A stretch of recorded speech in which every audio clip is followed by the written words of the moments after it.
Hello friends, you are welcome here to another section. My name is Qwesi. Before you eat another cabbage, I need you to hear this.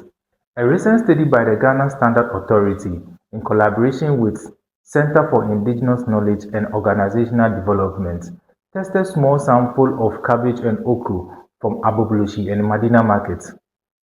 Every cabbage sample tested failed the safe pesticide residue limit test. Okra performed better, with one-third of the sample failing the test. Let that sink in. The vegetables sitting in your kitchen or your dining table may have failed the safe test before getting to you. Agriculture isn't just a business. It is the front line of two sustainable development goals: no poverty and zero hunger. But feeding a nation means nothing if what people are feeding on is quietly making people sick. As Ghana's population increases, subsistence farming is giving way for commercial farming. That shift from subsistence farming to commercial farming is necessary, but skill without safety is a trap. The pesticide active ingredients found in these vegetables are not banned outrightly in Ghana, but the problem lies in how and when these pesticides are being applied, which renders the produce unsafe for consumption. According to the study published by the Fourth Estate, CIKOD's Director of Program stated that the abuse of pesticide is deliberate and not a product of ignorance. Farmers, he said, know the health implications of abusing this pesticide, but choose commercial interests above the health of consumers. He called farmers to adopt agroecological practices, which reduce reliance on agrochemicals, and urged stronger farm education or training and consumer education as well. The research deserves a serious national attention. We are what we eat, and ensuring food safety will go a long way addressing a significant share of preventable diseases. Doctors and dietitians routinely advise us to take fruits and vegetables. This recent research exposes how unsafe some of these produce could be. But here is a twist. The farmer who is abusing pesticide is also a consumer of another farmer who might also be abusing pesticide. We are all exposed, so this isn't about we against farmers. It requires a collective effort in order to address this issue. But why would a farmer abuse pesticide and put the health of consumers at risk? Part of the answer lies in the Ghana's local vegetable markets, which operate as an open market economy with little or no price regulation.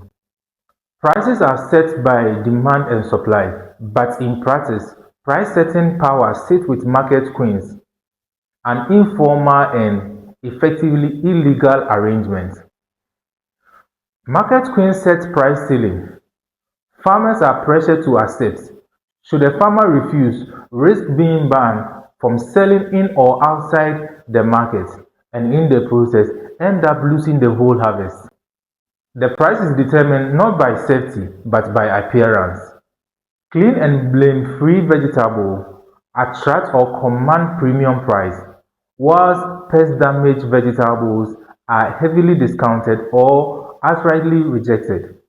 Some farmers, because they want to produce high quality in order to command premium prices, end up abusing pesticides in order to control pests, and in the course end up producing vegetable with high pesticide residue limits in there.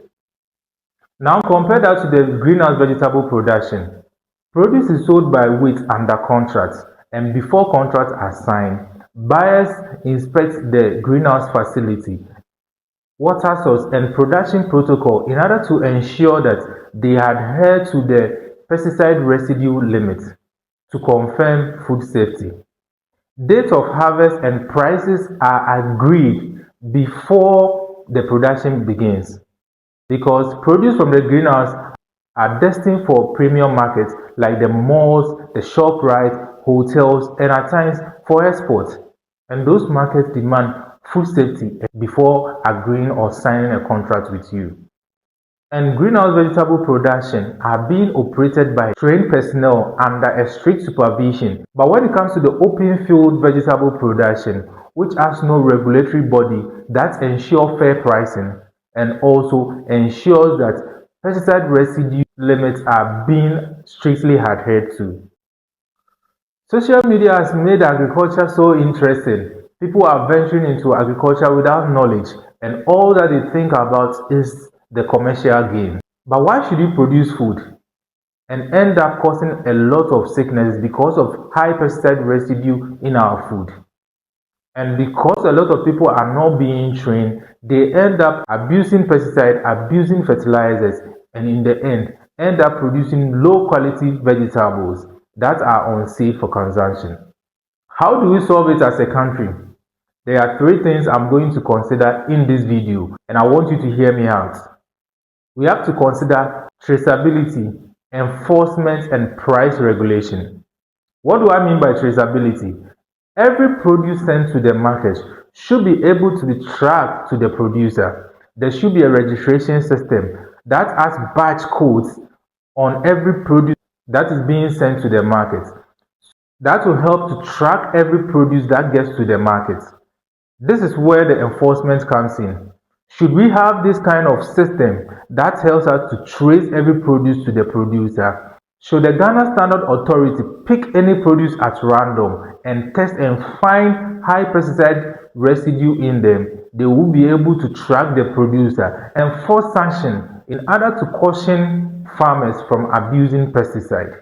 And the last one is the price regulation. We should have a system that ensures price regulation. This will curb market queens' price setting power, pushes some farmers to abuse pesticide in order to produce premium vegetables.